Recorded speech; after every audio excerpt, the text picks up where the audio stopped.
nataron sa Gumasa. Nabisita ta din kuha punta ka ulit itong New Year, karon ta na kay gayon ng uli. Diri amin ang laag sa Horizon sa Gumasa Beach Resort. May pangalan niya mo na dra magbayad. Ang bayaran na mo ani murag 500 kapin niya na po sa tindahan. Sa dapo sa tindahan kana sila ning modern nga bendo. So kompleto ug na mo nakulang dalon atong tindahan mo ni sa entrance nila unya ma-plaster gid ang inyong mga sakyanan kun diri mo unya. Katsada po diri kana gid sila itinuod nga lifeguard. Kay sa uban na mga bit naalagi lifeguard buhay gatang. Sa mutirada diri nagdala na mig bangko para dinhi magbayad og cottage. Unya diri napos sila curfew.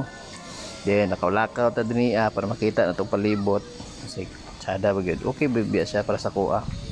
Siyempre basta kauban imong pamilya okay gina siya wala na then ato ang tatanawon ni ato ang mga kauban dinhi siya kipuyo iya mga kasen ito na swimming na sila nya dula-dula pud sa aning buhat daw lagi daw ni si Puyo og San Castle. So inana ang iyang view mga amigo sada gid siya.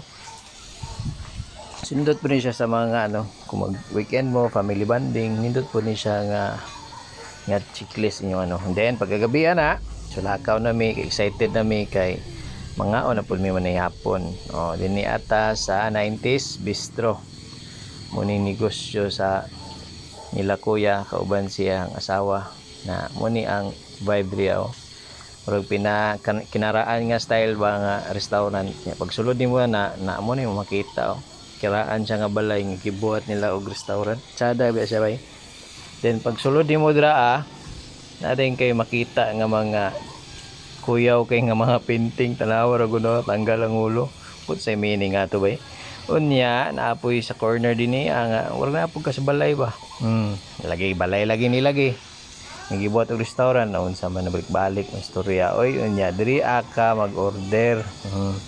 Siyempre nag-order na mi dira Unya pagsulod po nimo diri sa isa ka room nila na diri mas daghan diri ang ibang mutang na mga paintings, mga klase-klase ng mga artist. So, malingaw ra pud ka pero kung amigo si Puyo, mahadlok siya kay di siya kasabot sa bandrowing niya, hururan siya. So mo yung mga painting diri burag baligya man daw niya but pili presyo ani kuyawan yung botilya niya. Ang nawong bulak. Depende gini sa mga kuyaw gini mga imagination ng mga artist.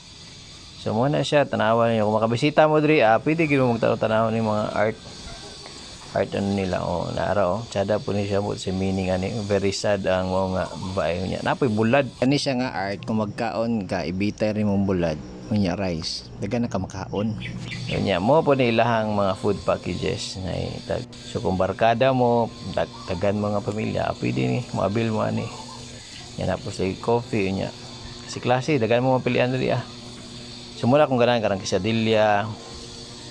Kita lang ko nang bipupuli ganahan po niya. Karang burger nila mo ginalibre ni Kuya Skoa.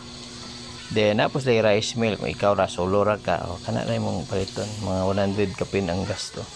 Di may plaster sulod na amo nang gidugtong ang sumuna mami ngita kag lingkuranan kung asa ka magkaon-kaon, pwede ka didto, pwede po ka diri. O pwede po ka diri daghan mo na itaas-taas nga lamisa. O ganahan po kag narang putol ulo dra pugka pwede ra pudra so pwede pugka sa gawas so dagan kag mga choices niya kasi classic bangko kasi classic mga bangko na kahoy na imurag na tamo na na so muna mag-order chop suey og kaning cream sani fried chicken nga na siya cream nya kanang quesadilla duha na lang gid slice na bilin kay bakbakan mga tago sorry kay ko kay ako rin mukaon naot nga mga kaon pero mo dinaa nga wa pud mo nagutuman kilain mo kay na magsira tagkaon diri nya kasi wa pud mo makaon maulaw pud ta so mo nang kasigilya kanang ko ani ang pangalan ani kay 90s Bistro nya atbang ra gini sa munisipyo dali lagi kay siya makita kay dra nga area mga street na siya street food. Salamat sa pagtanaw ambing.